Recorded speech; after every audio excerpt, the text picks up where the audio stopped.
Hello, this is Friendly Cat, and we'll be playing Greece, one of the most powerful minor nations. We'll be playing on ahistorical, and we'll be going for two goals today. One, to restore Byzantium, and that's going to be played out the same as on historical as ahistorical. And then we'll be completing the Bad Romance achievement, which requires us to puppet Italy, Romania, and Russia. And your run's going to look different than mine on that part because we will be doing this on ahistorical. Many of the focuses you're going to see here are similar to what you might have seen in other guides, but I think some of the strategy that emphasizes land combat fundamentals is a little bit different. We'll be heading down the utilize our strength path so we can pick up a few mills and civs. Oh, there we go. Germany goes into a civil war. This doesn't affect us. Again, most of these ahistorical events do not affect us during the reformed Byzantium, but that does throw a little oddness in when we need to complete our achievement. Our first 100 political power will go toward improving worker conditions. I am a big fan of focusing on stability. And we're going to continue on down to just one more focus before we head on over to the reformed Byzantium focuses. Now we do need to, or actually don't need to, but we want to improve relations with 4 different countries, as you can see here. And if we improve relations high enough, then when we complete this achievement, we receive 4 civs and 4 mills. Those mills will do a great toward helping us when we eventually take on Turkey. So it will take us about 140 days longer before we can start horror and war or start the war in Turkey, but we'll finish it much faster and end up in a much stronger position.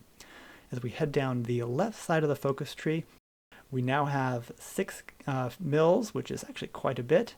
And we're going to continue down to, after the monarchy, and we're just going to continue straight down the middle of that tree. We will not be taking left or right paths, just, or I guess the middle of the left side. Our first political advisor will be the one that gives us political power and factory improvement, or factory output.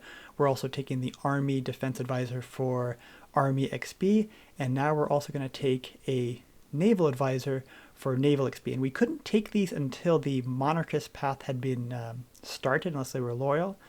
Oh, Japan has gone to civil war. These, both them and Germany going to civil war, kind of is not where we want, because we want the world to be fighting each other, and these countries will not. When you get these decisions, just choose the one that has the least impact on base stability. We've got lots of political power, so just try to protect your stability. Our divisions, I'll be eventually heading toward 25 with 8 battalions of Marines and 3 line artillery, and then later on I'll add a medium tank to the front, and we will fully kit them out with support companies as well. But this early, we don't have that.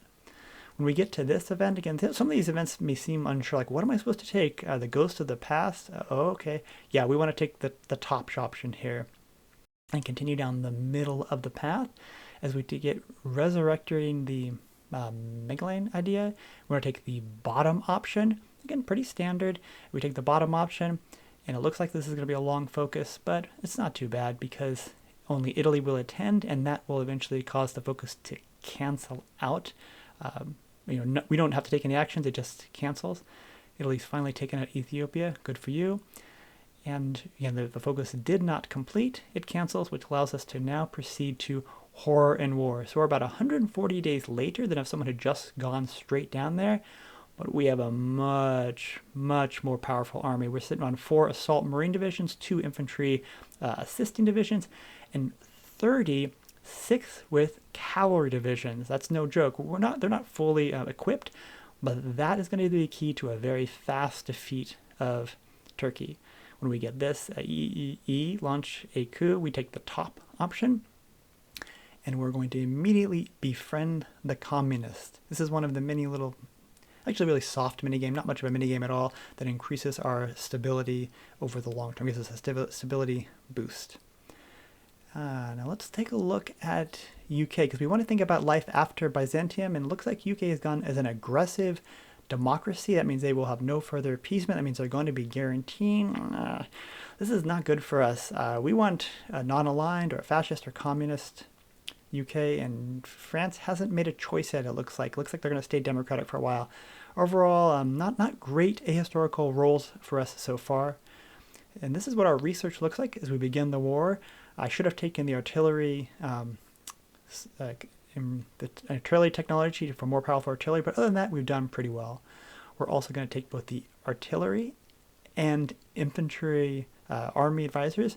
So we have actually pretty powerful here as we prepare for a naval invasion. We want Marines to land on the 2 plains tile, so 2 Marines to the top plains tile on that port after Turkey abandons the area, and then we're also going to land on the eastern part of Turkey in that other plains tile in Adana, because our Marines will absolutely stick the landing.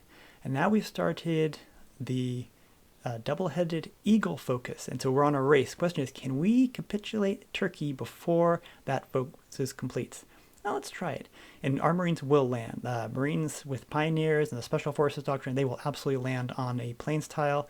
And now that we've kind of pinned, we've encircled only a few Turkish divisions. The point here isn't to try to encircle, destroy, and then like rinse and recycle. We just want to pick up a few, and those Marines will cross the strait.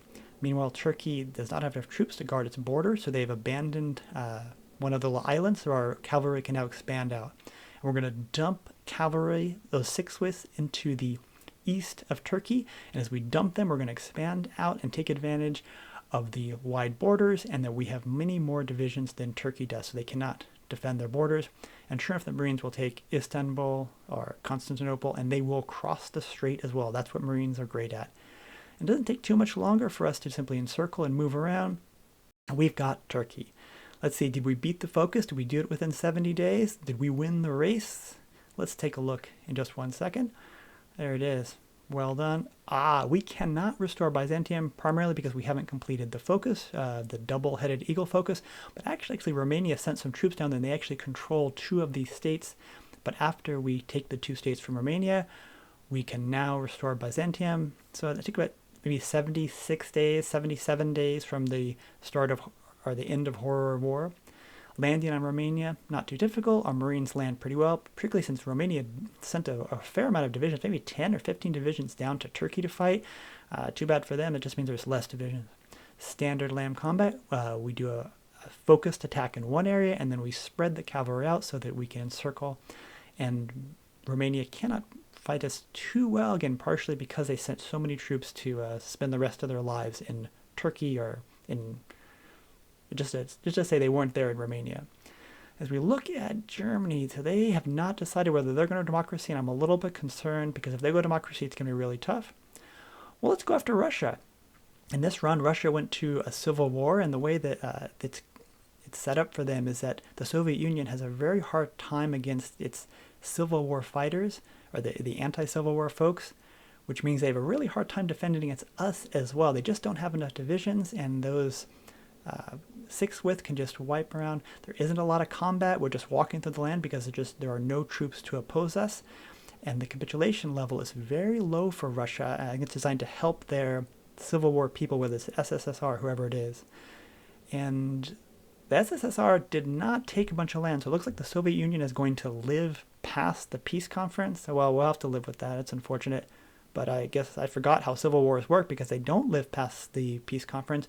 We got the capitulation event, so that we got the land, and then we immediately capitulate SSSR because they don't have enough victory points to survive. So it's a very quick and painless capture of Russia, which brings us on to Poland. Now, Poland had a democracy revolt against itself, its own civil war, and the democracy joined the Allies, and then they got capitulated, but because they're in the Allies, non-aligned Poland stays in the war. Are you following me? Yeah, it's pretty hard for me to follow, which means we can go to war with non-aligned Poland without worrying about them joining the Allies, and that's kind of shows you what's going on right here. We, again, like the attack in Romania, we focal point into one area and then spread out with cavalry, and at this point we've got motorized, so the goal is primarily to encircle, not necessarily destroy, and as we capitulate non-aligned, both parts of Poland go to the peace conference because the democratic Poland was capitulated, and even though we're not at war with the Allies, we get everything. You follow? Yeah, I have trouble following myself sometimes. Now let's head into Germany, a non-aligned Germany in late 1938 or mid-1938. Doesn't have very many divisions, maybe 40, maybe 60, so we can take them out. The UK disavows appeasement. Yeah, it's a little bit late, UK. You are behind on the times because there is a country on the loose. They have the no further appeasement focus completed. Wilhelm II returns to Germany. I don't know why I tend to get these events of new leaders returning to countries just before they get capitulated, or shortly before. Oh, 4 light tank divisions. That's just an unfortunate way to go. Encircled, no fuel, nowhere. And once we break free, Germany doesn't have enough divisions. Again, this early in the game, many of these countries don't have divisions like defense in depth, so you can simply push through. And without too much, we have some combat, but not too much combat, we have now capitulated and annexed Germany. I'm trying to get a land border with Italy because that's the only country I need left for the achievement. But we've now got enough navy that we can get naval supremacy. We had to fight a little bit for it, but our Marines are landing everywhere. And this is what Marines were made for doing. So we can move around Italy. Even though Italy has a fair amount of army, we take Rome, we encircle, and we've got a little bit of an air force. So we're doing pretty well. Yeah, they're going to form a civil war where Mussolini's going to get deposed, but there he goes. And let's get to civil war. But no, a very late civil war, the one time when it wouldn't have mattered because our achievement just requires us to puppet Italy. They couldn't get Mussolini deposed in time, so we got the capitulation and annexation, and the run is effectively done. Now all we need to do is release the SSSR, or Russia, and into a puppet. Make sure we take release as puppet, and then click release nation, and that's one of the 3 nations released. I'm doing this kind of slow and steady because it's easy to, at least for me, to mess this up. And then we need to go and find the other 2 nations on the list. So the next nation is Romania, Kingdom of Romania. We need to release them as a puppet. Not too bad. And then we're going to try to find Italy. I think they were cored, so I expected to find them down below, but I just was having a hard time. I know the hardest part of the achievement is, where is Italy? Where is the Kingdom of Italy? And eventually, though, we will find them. And then we will release them, and that will complete the achievement. Not too bad. End of 1938. Bad Romance completed. Byzantium completed within less than 70 days, or 76 days, including actually forming the event. A lot of fun. Greece is extraordinarily powerful. They've got a lot of cores. They can grow very fast. They've got a lot of war support, a lot of stability. So I hope you enjoyed this video, and I hope you enjoyed playing Greece. I had a lot of fun. I hope you have a great day. Thank you.